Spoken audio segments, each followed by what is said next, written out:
पृथ्वी खतरे में है। भविष्य में कॉस्मोस में होने वाली घटनाएं इसे धमाके से उड़ा सकती हैं या जलाकर इसके टुकड़े टुकड़े कर सकती हैं। ब्रह्मांड बेहिसाब उथल पुथल से भरा है, वहाँ हमेशा बड़े बड़े हादसे होते रहते हैं। एक दिन पृथ्वी पर जीवन नामुमकिन हो जाएगा। भविष्य में कई हादसे होंगे और उनमें से एक हमें तबाह कर देगा। मानव जाति को बचाने के लिए हमें कहीं और अपना घर ढूंढना होगा। अगर हमें जिंदा रहना है तो हमें पृथ्वी छोड़कर जाना ही होगा, ये बात बिल्कुल साफ है। हमें कोई विकल्प चाहिए। हमें इस काम की शुरुआत कर देनी चाहिए। हमें सितारों के बीच तक पहुंचने का जरिया और नए घर तलाशने की जरूरत होगी। हम तभी बच पाएंगे।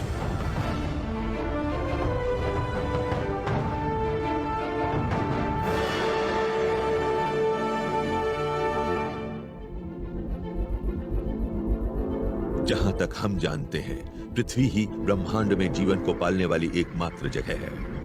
पृथ्वी जीवन के लिए सबसे बढ़िया जगह है। हमारा शरीर, हमारी शारीरिक बनावट, हमारी केमिस्ट्री सब यही पृथ्वी पर विकसित हुई है। हम सचमुच एक बेहतरीन स्पेसशिप पर हैं। लेकिन हमारा यह बेहतरीन स्पेसशिप बारूदी सुरंगों से भरे एक ब्रह्मांड से होकर गुजर रहा है। हर करीब 3 करोड़ साल में पृथ्वी के साथ एक प्राकृतिक या कॉस्मिक हादसा इतने जोरदार ढंग से होता है कि लाखों जीव विलुप्त हो जाते हैं। विलोपन से जुड़ी घटनाएं पृथ्वी की अहम प्रजातियों की जान लेती हैं। और फिलहाल ये प्रजाति हम हैं। ये सच है कि विलोपन के मामले में बड़ी और ताकतवर प्रजातियों का ही सफाया होता है, वही मरती हैं। तो अगर पृथ्वी पर ऐसी कोई घटना हुई तो हम इंसान जोखिम में होंगे। हम बड़े और ताकतवर जीवों की श्रेणी में आते हैं। मानव जाति के लिए पूरी दुनिया में होने वाले विलोपन से बचने का एक ही तरीका है कि हम अपने जीन्स एक से ज्यादा ग्रहों तक फैला दें। हमारे सामने कोई विकल्प नहीं है। ये विकास प्रक्रिया जियोलॉजी और फिजिक्स का एक नियम है, वरना हमारा नामो निशान मिट जाएगा। हमें एक ऐसा विशाल स्पेसक्राफ्ट बनाना होगा जो इंटरस्टेलर स्पेस को पार कर सके और फिर दूसरे सितारों के आसपास दूर दराज दुनियाओं में बस्तियां बसा सके। ऐसे में आपको नोआस आर्क जैसी एक नाव की जरूरत होगी, लेकिन यह नाव अंतरिक्ष में चलने लायक होनी चाहिए और साथ ही इसमें पूरी दुनिया की तमाम प्रजातियां भी हों। इस स्पेसक्राफ्ट को बड़ा बनाना होगा, इतना बड़ा कि इसमें नए ग्रहों पर एक स्वस्थ जीन पूल बनाने लायक हजारों लोग बैठ सके। ये इतना बड़ा होगा कि पृथ्वी पर नहीं बनाया जा सकेगा, इसलिए इसे अंतरिक्ष में बनाना होगा जहां पृथ्वी की ग्रेविटी का दबाव न हो। लेकिन आकाश में ऐसा कोई शिपयार्ड बनाना कोई छोटी मोटी चुनौती नहीं है। नासा इस चुनौती का सामना नई तरह के हेवी लिफ्ट रॉकेटों के जरिए कर रहा है, जिन्हें कहते हैं SLS। मुझे SLS एक ऐसी काबिलियत के तौर पर दिखते हैं जिनके जरिए हम पृथ्वी और चंद्रमा के बीच एक इंडस्ट्रियल बेस बना पाएंगे। इसके बाद जब हम स्पेस में नियमित रूप से काम करने लगेंगे, तभी हम उस क्राफ्ट को असेंबल करेंगे जो हमें दूसरे सितारों तक ले जाएगा। लेस जॉनसन का काम है स्पेस में की जाने वाली खोजबीन के भविष्य की योजना बनाना। आज वो SLS के 1/20 आकार वाले स्केल मॉडल की टेस्ट फायरिंग को देख रहे हैं। 2032 में जब असली रॉकेट छोड़ा जाएगा तो SLS अब तक छोड़ा जाने वाला सबसे ताकतवर रॉकेट होगा। SLS बहुत बड़ा है। ये हर लॉन्च के जरिए हमें बहुत सा सामान ऊपर ले जाने की योग्यता देगा। ये वाकई काफी बड़ा होगा। ऐसे 3 बड़े रॉकेट आज मौजूद 15 या 20 रॉकेटों का मुकाबला कर सकेंगे और उनके जितना ही सामान स्पेस में ले जा पाएंगे।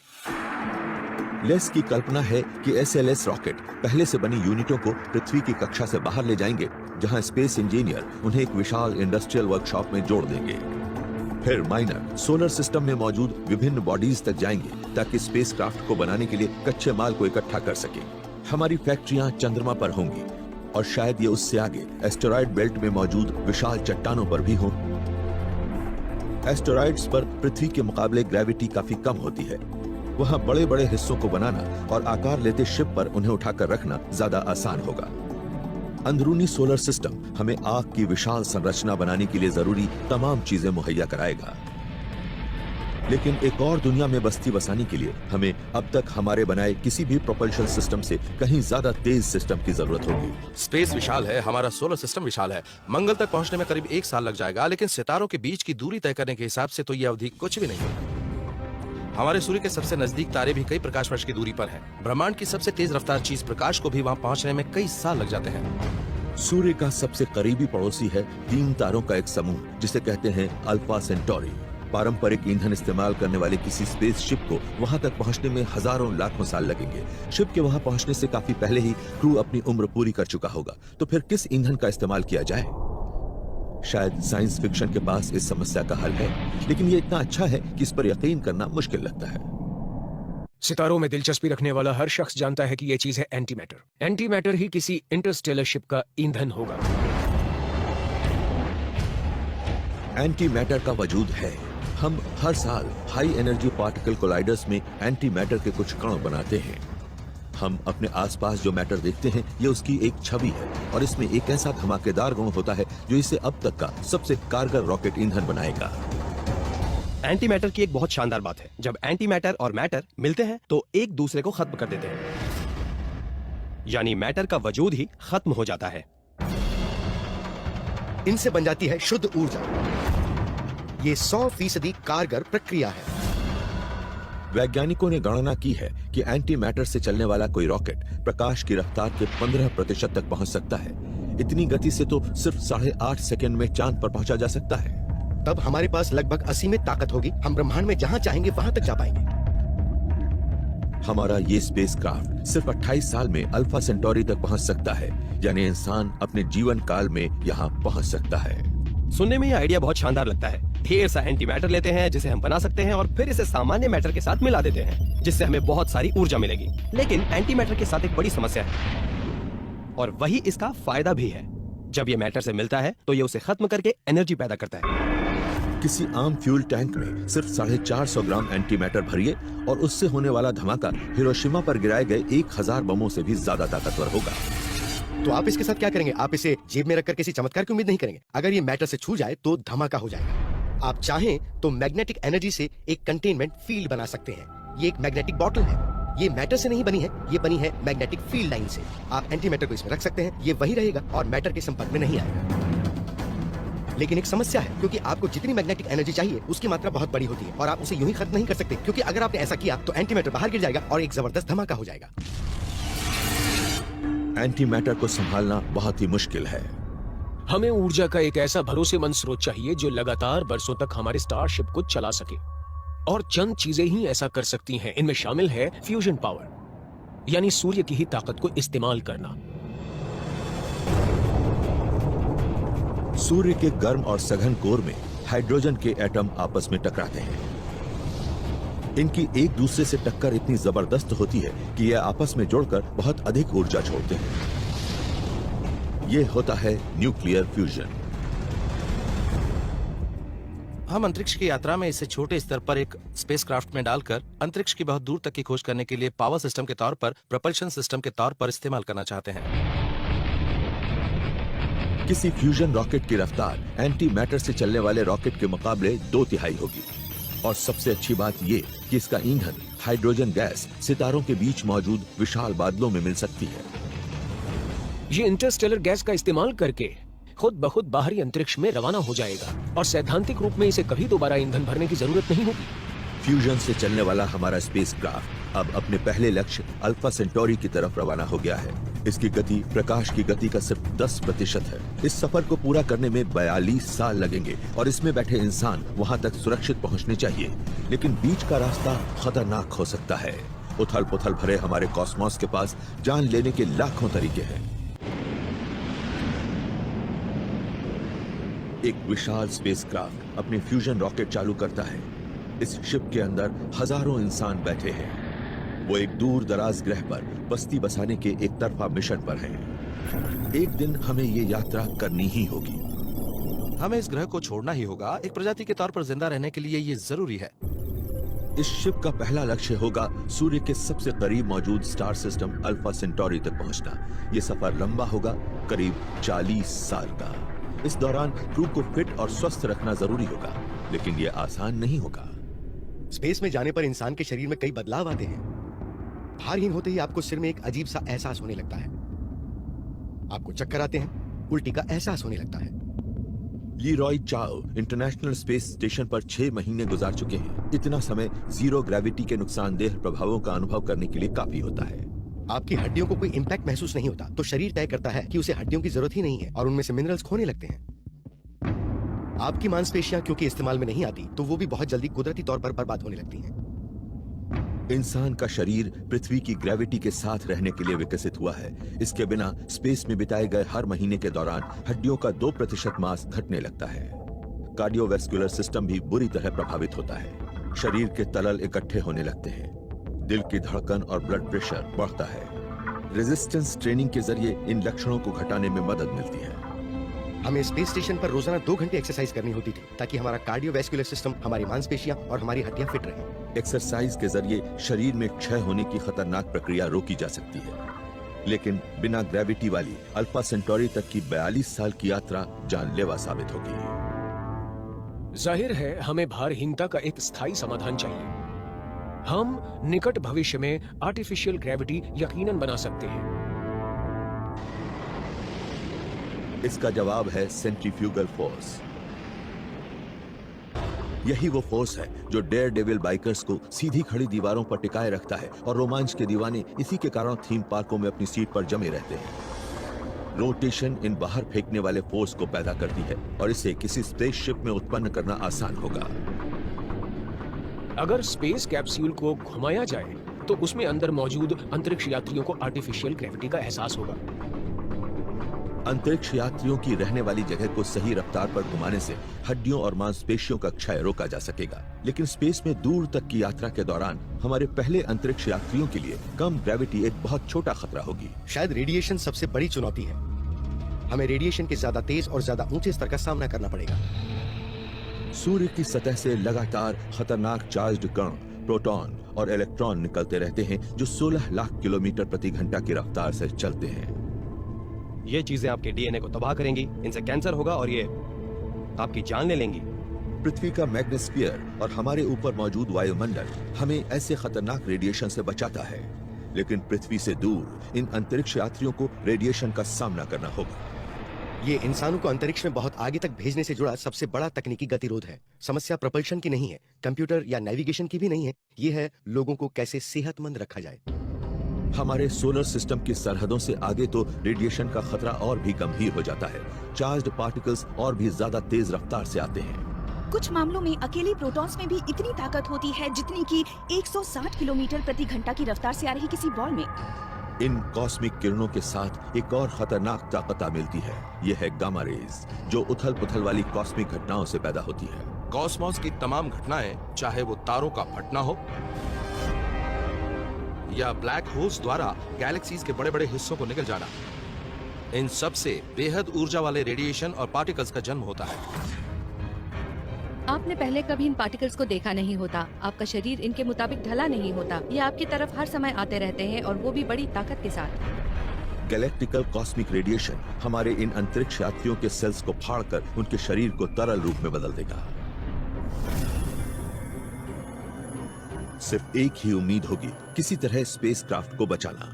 विज्ञान कथाओं में स्टारशिप वैसा ही एक सुरक्षात्मक मैग्नेटिक बुलबुला बनाते हैं जो पृथ्वी को बचाने वाले मैग्नेटिक फील्ड जैसा होता है। लेकिन किसी डिफ्लेक्टर शील्ड को बहुत ज्यादा एनर्जी झेलनी होगी और किसी भी इलेक्ट्रिकल उपकरण की तरह इसके साथ भी नाकामी की आशंका जुड़ी होगी। तो सबसे सुरक्षित विकल्प होगा कि ज्यादा उन्नत तकनीक न अपनाते हुए इस शिप को फिजिकल शील्डिंग की एक मोटी परत से ढक दिया जाए। शील्डिंग कोई छोटी मोटी समस्या नहीं है। ये मामला सिर्फ लैंड वगैरह के इस्तेमाल तक ही सीमित नहीं है। हकीकत ये है कि अगर आप ऐसा कुछ करेंगे तो ये रेडिएशन को जज्ब कर लेगी और फिर इसे ज्यादा खतरनाक ढंग से छोड़ेगी। धातुओं से यह काम नहीं होगा, लेकिन वैज्ञानिकों ने एक कमाल का विकल्प ढूंढा है। कॉस्मिक किरणों से बचाने वाली एक बहुत ही साधारण चीज भी मौजूद है, पानी। और जब आप इंटरस्टेलर स्पेस में कदम रखेंगे तो इसे आपको अपने साथ ले जाना होगा। पानी में मौजूद hydrogen atom high energy particles को जज्ब कर लेते हैं और अगर पानी की मात्रा पर्याप्त हो तो ये गामा रेज को भी रोक सकता है। इस शिप के रिहायशी हिस्से के बाहर पानी से भरी एक मोटी बाहरी परत होगी और उसके भी बाहर दूसरी परत में शिप की हाइड्रोजन सप्लाई होगी इसके फ्यूजन इंजिन्स के लिए। अब हमारे अंतरिक्ष यात्री रेडिएशन सिकनेस से सुरक्षित रहेंगे और कृत्रिम ग्रेविटी के कारण उनके शरीर भी मजबूत बने रहेंगे। अब सबसे बड़ा खतरा है क्रू के उनके दूसरे साथी।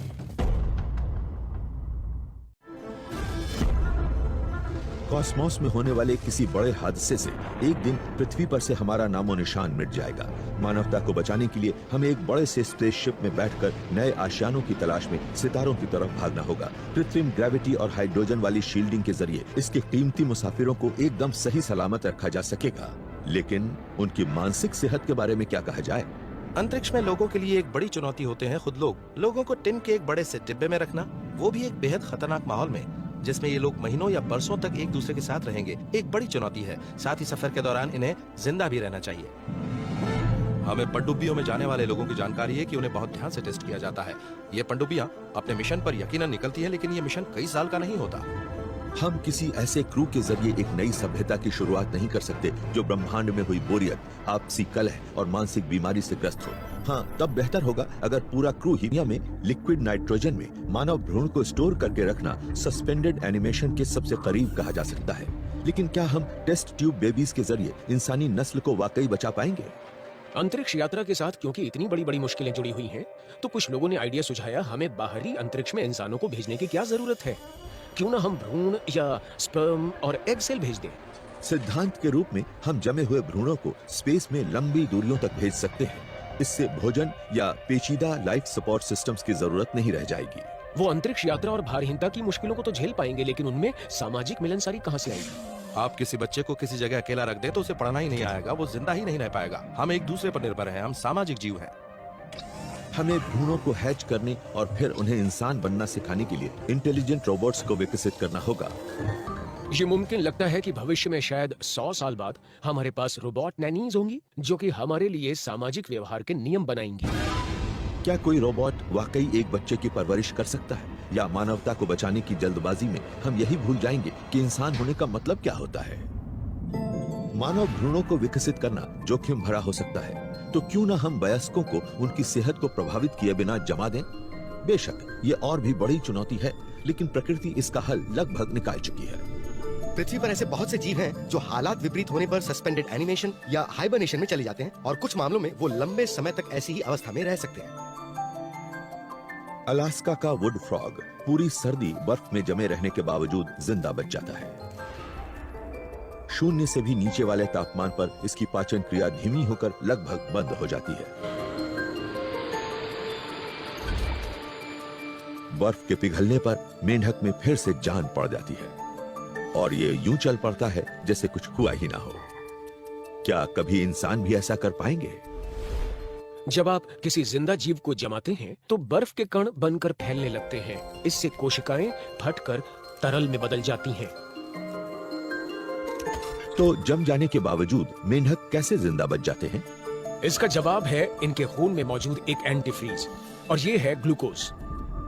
तो बेशक इनके आसपास का माहौल ठोस बर्फ वाला होता है, लेकिन इनकी सेल्स के अंदर फिर भी तरल रहता है। पर इंसानों के साथ दिक्कत यह है कि एंटीफ्रीज की इतनी मात्रा हमारी जान ले लेगी।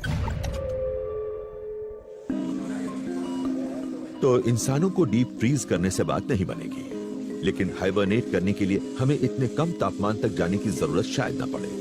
पिट्सबर्ग में डॉक्टरों ने मरीज के शरीर के तापमान को जमाव बिंदु से कुछ ही डिग्री ऊपर रखने के लिए एक बेहद ठंडे सलाइन सॉल्यूशन का इस्तेमाल करने की अनोखी तकनीक विकसित की है।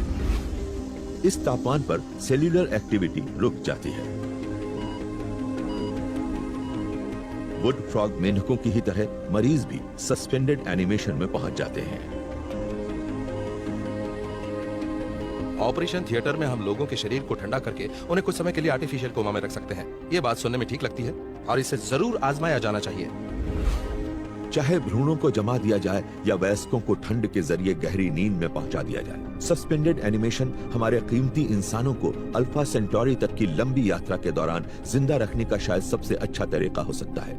लेकिन अगर वहां पहुंचने पर रहने लायक माहौल ही ना हो तो क्या होगा? इंसानी वॉलंटियर्स से भरा एक स्पेसशिप 3 तारों के समूह अल्फा सेंटोरी पहुंच जाता है। क्रू उम्मीद कर रहा है कि यहां इंसान के लिए खोजी जा रही नई दुनियाओं में से एक शायद मिल जाए, लेकिन इनमें से कौन से सितारे सही ग्रह साबित होंगे? हम एक ऐसा आशियाना ढूंढना चाहते हैं जो काफी कुछ पृथ्वी से मिलता जुलता हो, क्योंकि हम इस ग्रह के हिसाब से ढल चुके हैं। हम यहाँ की ग्रेविटी के आदी हो चुके हैं, यहाँ के वायुमंडल और इसके रेडिएशन के मुताबिक ढल गए हैं। स्पेसक्राफ्ट के डिस्प्ले पर ढेर से सितारे दिखने लगे हैं और जल्दी ही ग्रहों की बाहरी सरहदें भी नजर आएंगी। इन तीनों में सबसे चमकदार का नाम है अल्फा सेंटोरी ए। इसका आकार थोड़ा बड़ा है और हमारे सूर्य के मुकाबले ये थोड़ा ज्यादा चमकदार है। ये स्पेस में अपने इर्द गिर्द ज्यादा गर्मी छोड़ता रहता है। इसका छोटा और ज्यादा ठंडा पड़ोसी अल्फा सेंटोरी बी इतना करीब है कि ग्रेविटी इन दोनों तारों को एक चौड़ी, धीमी और बाइनरी ऑर्बिट में खींच लेती है, जो हर 80 साल में एक चक्कर पूरा करते हैं। हमारे पहले मुसाफिरों के लिए यह खबर अच्छी नहीं है। ग्रह दुर्लभ ही चौड़े बाइनरी सिस्टम्स के इर्द गिर्द स्थिर कक्षाएं बनाते हैं, तो यहां रहने लायक जगह मिलने की गुंजाइश कम ही होगी। लेकिन इन तीनों में से तीसरा तारा उम्मीद बंधाता है। प्रॉक्सिमा सेंटोरी एक रेड ड्वार्फ या एम ड्वार्फ स्टार है। यह इतना छोटा और कम रोशनी वाला है कि सिर्फ आंखों से पृथ्वी से दिखाई नहीं देता, लेकिन पूरी मिल्की वे गैलेक्सी में एस्ट्रोनॉमर्स ने इस तरह के सितारे के इर्द गिर्द पृथ्वी जैसे ग्रह खोज लिए हैं। हमें ये पता चला है कि रेड ड्वार्फ कई मायनों में एकदम सही जगह है। वहाँ शायद बहुत सारे पृथ्वी के आकार वाले ग्रह मौजूद हैं। एस्ट्रोनॉमर्स को पहले ही प्रॉक्सिमा सेंटोरी के आसपास पृथ्वी के आकार का एक ग्रह मिल चुका है। ये तारे के इतना नजदीक चक्कर लगाता है कि इस पर इंसानी जीवन नहीं पनप सकता, लेकिन इसके किसी संबंधी ग्रह पर ऐसा हो सकता है। अगर हम रात में आसमान पर नजर डालें और सबसे नजदीकी एम ड्वार्फ तारे, यूं कहिए कि प्रॉक्सिमा सेंटोरी को देखें, तो मुझे उम्मीद है कि हमें बहुत ही कॉम्पैक्ट ऑर्बिट्स में 3 से 6 बहुत छोटे ग्रहों का एक सिस्टम नजर आएगा और उनका ऑर्बिटल पीरियड कुछ ही दिन का होगा।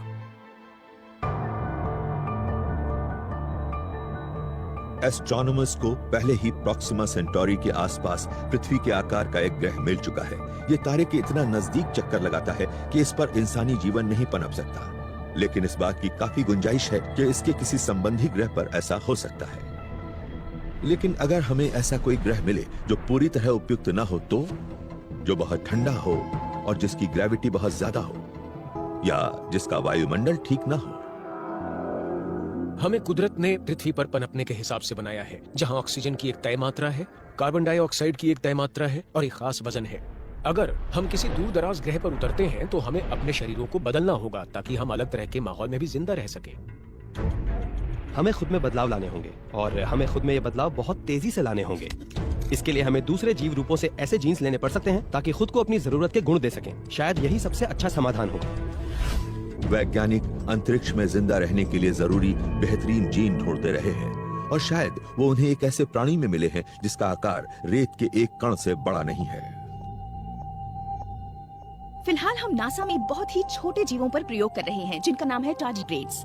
टार्डिग्रेड्स सख्त जान जीव है। ये बेहद ठंडे तापमान से लेकर उबाल बिंदु तक के तापमान में या 10 साल से ज्यादा वक्त तक खुराक या पानी के बिना जी सकते हैं। सबसे अहम बात ये कि रेडिएशन से अपने डीएनए के क्षतिग्रस्त होने पर ये खुद ही खुद की मरम्मत कर सकते हैं। ये छोटा सा जीव हाथियों के किसी झुंड को मारने जितनी रेडिएशन से भी ज्यादा रेडिएशन झेल सकता है। न जाने कैसे इनका डीएनए खुद की मरम्मत करना जानता है। ठीक ऐसा ही करने के लिए हम इंसान के डीएनए को बदलने की कोशिश कर रहे हैं।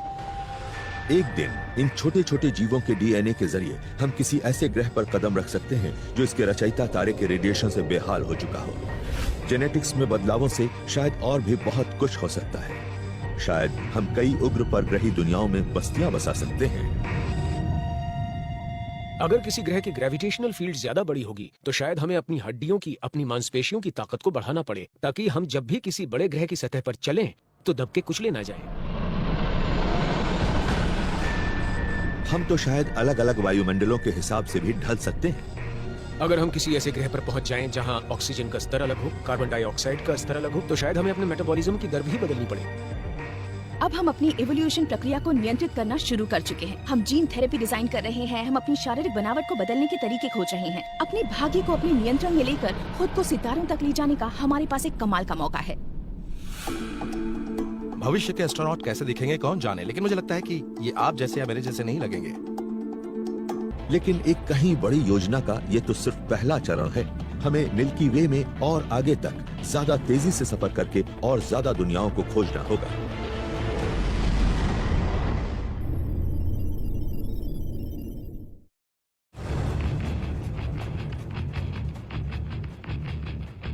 एक दिन पृथ्वी को किसी इतनी जबरदस्त कॉस्मिक घटना को झेलना पड़ेगा कि इस ग्रह पर से इंसान का नामो निशान ही मिट जाएगा। अगर हमें भविष्य में भी अपना वजूद लंबे समय तक बचाए रखना है तो हम इंसानों को पृथ्वी को छोड़ना ही होगा।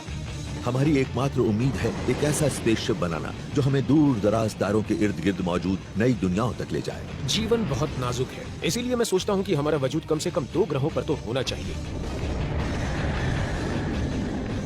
हमारा पहला लक्ष्य अब तक तो सबसे आसान था। हमारे स्पेसक्राफ्ट को फ्यूजन से चलने वाले इंजन्स के जरिए प्रॉक्सिमा सेंटोरी तक पहुंचने में 42 साल लगे, लेकिन अब शिप को और ज्यादा दूर दराज दुनियाओं को ढूंढने के लिए और आगे बढ़ना होगा। क्रू को सस्पेंडेड एनिमेशन में रखा जा सकता है, लेकिन फिर भी हर गुजरते साल के साथ उनकी हालत बिगड़ती जाएगी। तो हमें और ज्यादा तेज, लगभग प्रकाश की गति की रफ्तार से जाना होगा। लेकिन एक छोटी सी समस्या है, फिजिक्स के सिद्धांत।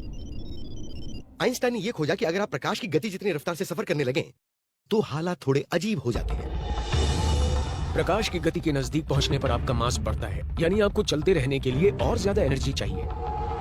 जब आप प्रकाश की गति के नजदीक पहुंचने लगते हैं तो ईंधन मास को बढ़ाने में इस्तेमाल होने लगता है। तो जो ईंधन पहले रफ्तार को बढ़ा रहा था अब वो उसे नहीं बढ़ाता है, अब वो सिर्फ मास को बढ़ाता है। एक समय आता है जब रफ्तार बढ़ती ही नहीं, रफ्तार बढ़ाने पर उसका वजन और ज्यादा भारी हो जाता है।